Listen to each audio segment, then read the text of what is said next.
Biz oturgan gülü bağdan, suyuceksiz nuru çaşkan. Erteң мен турар менен көз ачылбайт элем айтып карасаң эле 100 го жүргүн.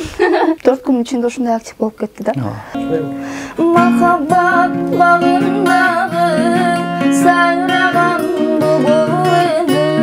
Сизди ким каверге чакырды? Ким ушундай гитара менен ыртады деди? Ким сунуштады бул нерсе? Үнү эркектикине окшош экен, анан жакшы ырдай албайт экен, андан көрө барып сабагын окучу. Кайсыл ырчы менен чогуу бир чыгарманы аткаргыңыз келет? Мен негизи андай оюм жок, чынын айтканда. Мен кумирди, мен адамдарды тута албайм.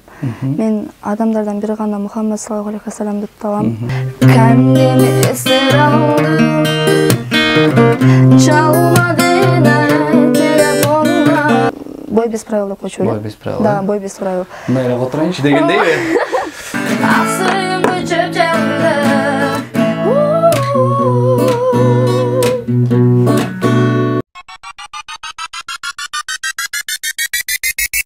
Gel çay içelim. Жүрөгүмдө десе сенсиң, табалбай жүргөндө экенсиң. Аялымдагы жалгыз бир адам, ошол жаным жалгыз сенсиң.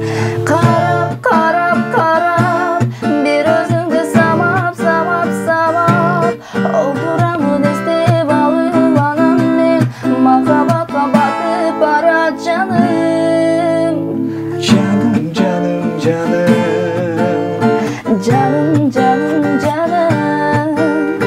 canım, canım, canım, canım.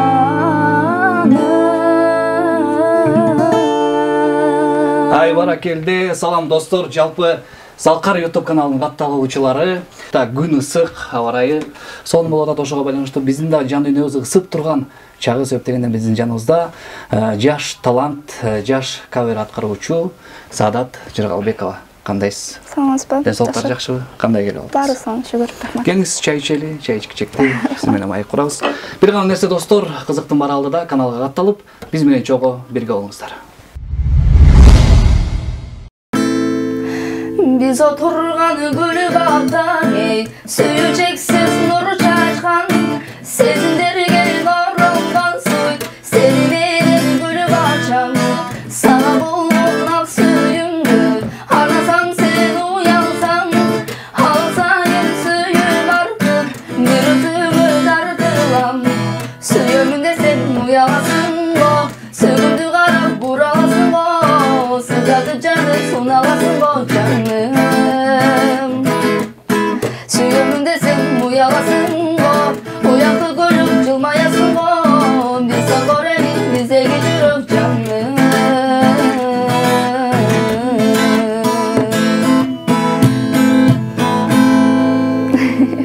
Sen? Негизи эле азыркы күндө жай кандай башталды, негизи эле ар бир күн, ар бир таң сиз үчүн азыр өзгөчө болуп атса керек. Кечинде канча просмотр болду, эртең менен канча просмотр болду? Кандай болуп атат? Кечинде жатканда Бир карайсыз. бир карайм. Эртең менен турар менен көз ачылбайт элем айтып карасаң эле 100 го жүргүн. Жакшы. Канча азыр эң көп канча лайк алдыңыз? Канча просмотр болду? Мен чынын айтсам ушуну карап көрбөп турмун да. Карап көрүш керек экен. 14 миңден ашуу экен да, көбүнчө карап көрдүк.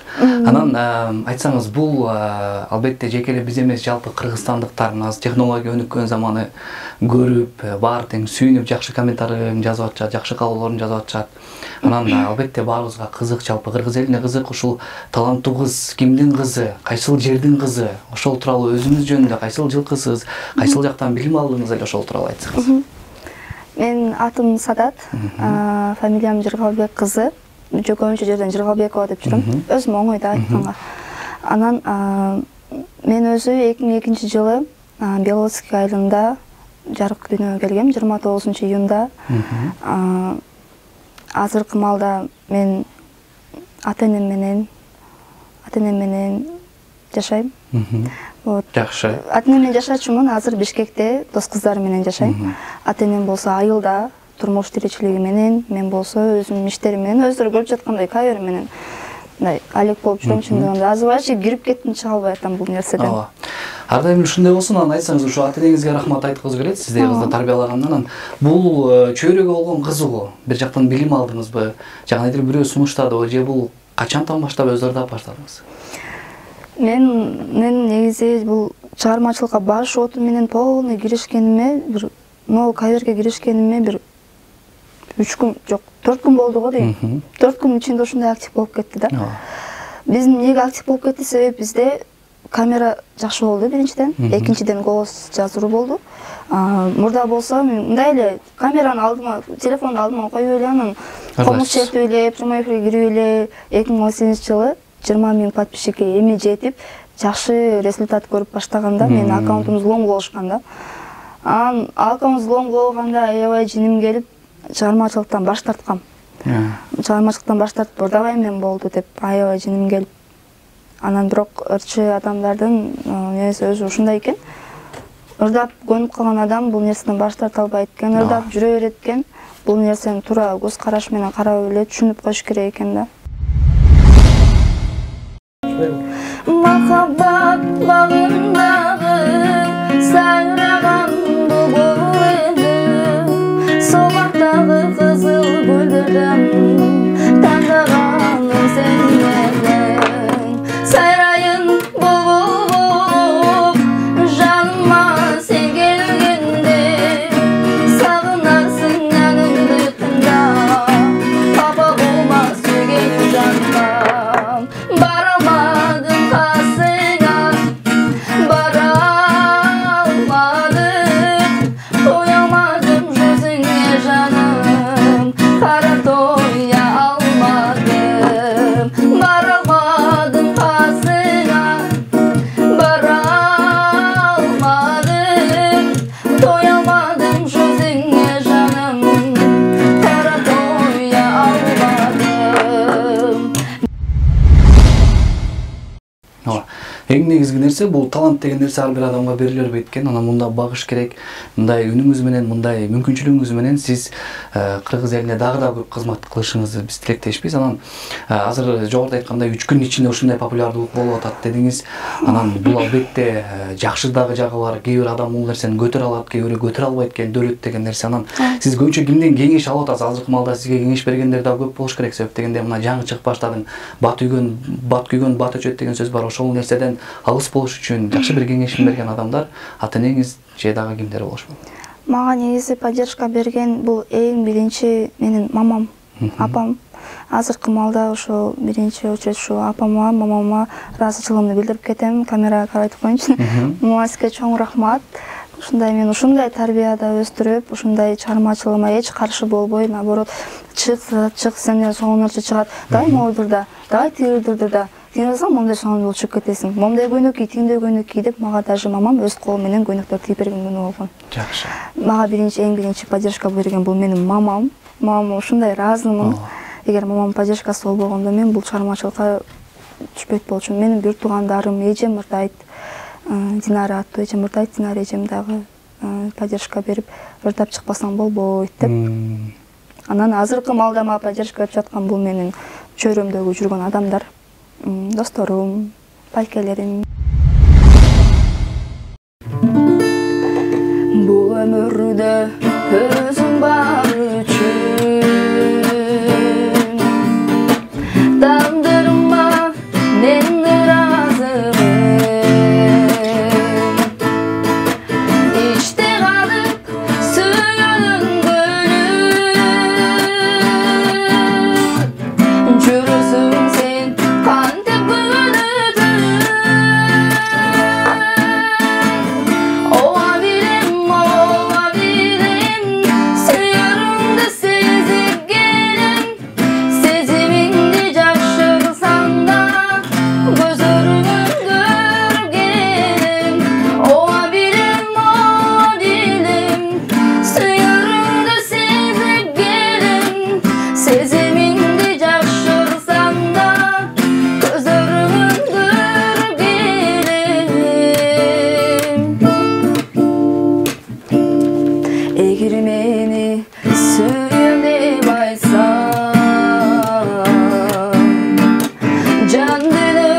Ар дайым сизди ушундай колдогон инсандар көп болсун, ама 3 күн мурун сизди ким каверге чакырды? Ким ушундай гитарамен ырда деди же? Ким сунуштады бул нерсени? Ой, бул нерсе бир өзүнчө окуя болду да. Бул нерсе деген 3 күн мурун, 3-4 күн мурун болгон. 3-4 күн мурун мен негизи өзүм спорт менен дагы бир эми машыгып баштадым. Анан биринчи күн тренировка өзү эле түшүнүшүңүз керек. Аркы беркин уруп салып отуп, аркы беркин тебип атып, бутум ооруп, спорттун кайсы түрү? Колум көгөрүп. Спорттун кайсы түрү? Өзүм үчүн эле мындай эле фитнес. Мындай эле өзүм үчүн бой без правил деп койчу эле. Бой без правил. Да, бой без правил. Мындай эле отурайынчы дегендейби? Бой без правил. Анан биринчи күн тренировкага бардым. Тренерге жазылып алгам. Барып колдорум, аяктарым баары до сих пор көгөрүп турат. Анан аяктарым көгөрүп турат до сих пор. Анан ошол жактан чарчап, уйкум келип, душ дагы примет болгом. Ушундай чарчап келатсам, Мадина Курсанова, Таныс Азаркерке азыркы убакта жакшы ырчы кыз. Мен дос курбубуздун болот, экөөбүз бир үйдө чогуу жашайбыз. Менин жан курбубуздун болот, жалгыз эле дос кызым ошол. Ошол чакырып калды. Саку келе кал срочно. Эме кылабыз. Прямой эфирге, Инстаграм подписчиктер көп го. Прямой эфирге кириш керек болуп атат. Срочно келе кал деди. Адрес дедим, такси менен болчумун. Адрес менен барып жете калдым. Көрсөбү ал жакта тогон токой сонун таланттуу адамдар көп экен. Ошол жактан да бул жакта гитарист менен тааныштым. Мага гитара чертип берген бала менен. Бекзат Асылбеков байке ошо мага жанатан бери ошо каверлердин баарын тартып берип, ары журкап, бери журкап уланып кетти ошондой. Давай мындай кылабыз. Жок, мону кавер давай муну тартабыз. Кеттик болду тартып калганбыз да. Ошондой болуп калган. Ошондой эле. Мындай спонтанно болгон нерселер өзү жакшы болот го. Демек ойдо жок жерден ушундай баягы бул дагы жараткан берген бир ырыскысы, бир бизге берип аткан бир мүмкүнчүлүк экен да, демек э. Анан албетте муну улантыш керек, токтотпош керек. Анан албетте азыр ушунча популярдуу болуп аткандан кийин, ушунча просмотр алып аткандан кийин азыр дагы кандай пландарыңыз бар? Балким профессионал түрдө клип тартуу же дагы бир чыгарманы аткаруу? Азыркы маалда мен азыр ушундай мындай сүйүнүп жатам. Тем более Эрлан байкенин ырын уяласын го деген ырын киргизгенден кийин ал өзүнүн публикациясын киргизип коюптур, мени отметка кылып. Ошодон кийин элдер аябай көп болду. TikTok каналда дагы, Телеграмда дагы, бүт жакта азыр ошол Эрлан байкенин артынан ырдап чыгып жатсам десем болот. Бирок келечекке койгон максаттар аябай чоң. Кудай буйруса мен өзүмдү ырчылык жактан эмес, актрисалык жактан дагы сынап көрөйүн деген оюм, тилегим бар, Кудай буйруса. Белый снег сияет цветом, черные глаза. Осень обернется летом, черные глаза. Околдован я тобою, черные глаза. Ослепили меня глазки, черные глаза. Эй, черные глаза. Вспоминаю, умираю, черные глаза. Я только о тебе мечтаю, черные глаза. Самые прекрасные черные глаза, черные глаза. Алатону бозу багын маңдыраккандай, агадайым кабагыңдын ачылбагандай, кабагыңдан айландым агадайымбай, элде жүргөн бирөөнү сагынасыңбай, кабагыңдан айландым агадайымбай, элде жүргөн бирөөнү сагынасыңбай.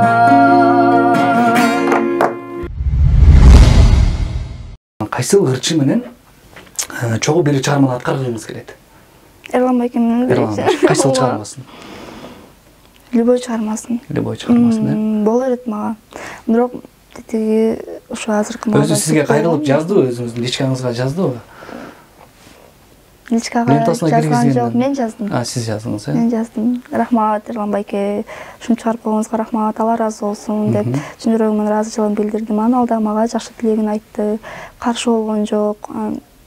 Эгерде мындай жаман ой болсо айтмакта өчүрүп сал депчи. Наоборот киргизип, ушул рекордту ушул карындашыбыз деп мени отметка кылып туруп, эметкенден кийин өлүп айтып мушталып кетти. Kalbimge meden darlar sansam mı, bargen gülümme almay gitsem mı? Kalbimge meden darlar sansam mı, bargen gülümme almay gitsem mı? Ben seni suyuman aziz yar, ışkında kuyuman aziz yar, ben seni suyuman aziz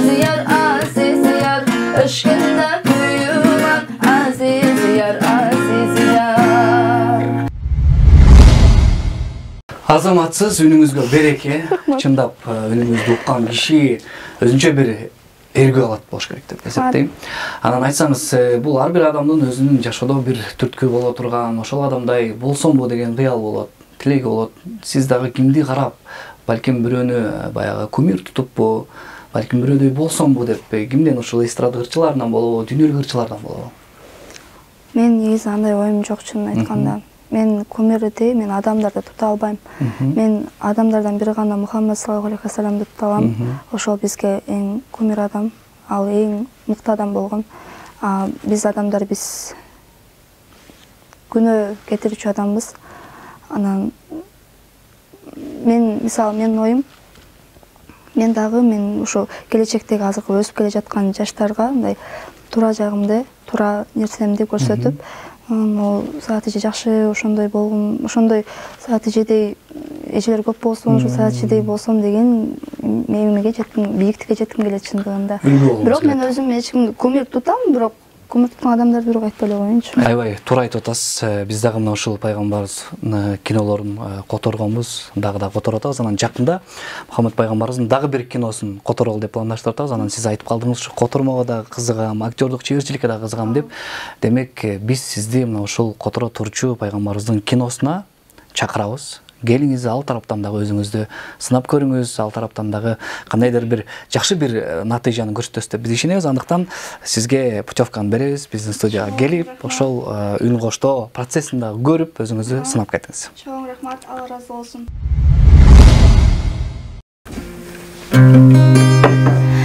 Kendimi esir aldım, çalmadın telefonla dersin sanmıştım. Yüreğimde sancım var, gel etme nazıl güneş. Sensin gönlüme eş, dedi bir anlasana. Ölürüm aşkına yar, ölürüm diyar diyar, beni bir anlasana. Oh, sarıl bana, beni bir anlasana. Oh, sarıl bana, beni bir anlasana.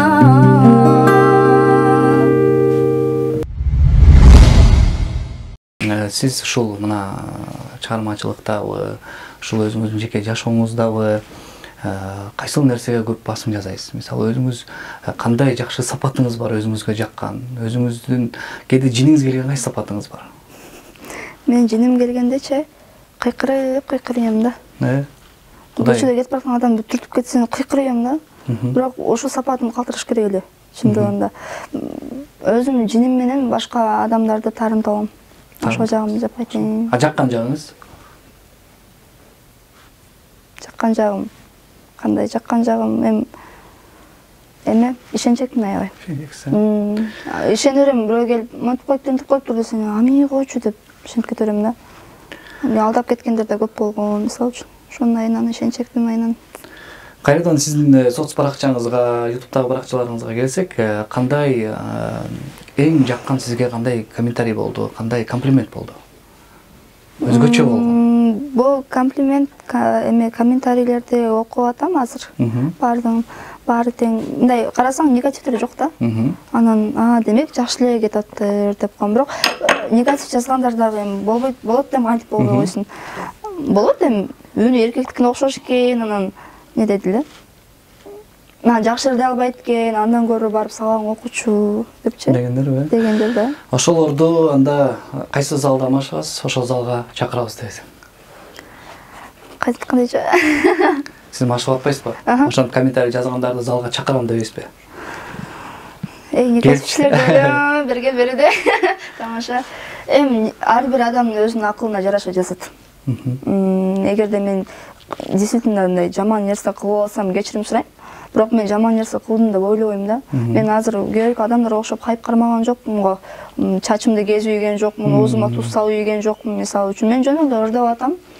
Болду. Ыр менен көп нерсе адамдын жүрөгүнөн орун алсамбы деген ой. Таңады булмакты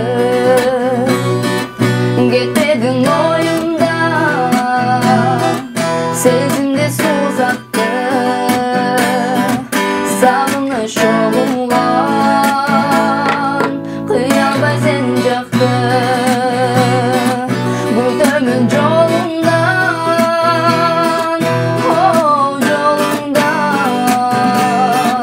гүл арман қолыңдан сүрдітпөчү сезім тана жанымды жалғыздықтан келдім қопартымды бірге жүрген кезімде сағындым ал сүйімді чөп жаңырды оу сезім тана жанымды жалғыздықтан келдім қопартымды бірге жүрген кезімде сағындым ал сүйімді чөп жаңырды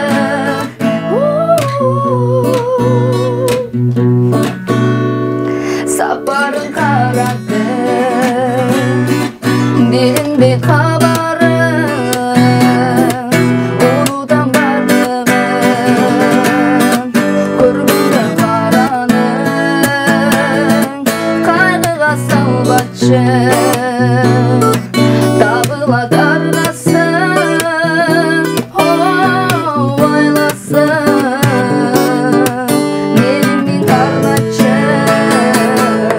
Sürdürtpöçü sezim tama canımdı Жалғыздықтан келдім қопартымды Бірге жүрген кезімде сағындым Ақ сүйімді чөп жаңырды оу сезім тама жанымды Жалғыздықтан келдім қопартымды Бірге жүрген кезімде сағындым Ақ сүйімді чөп жаңырды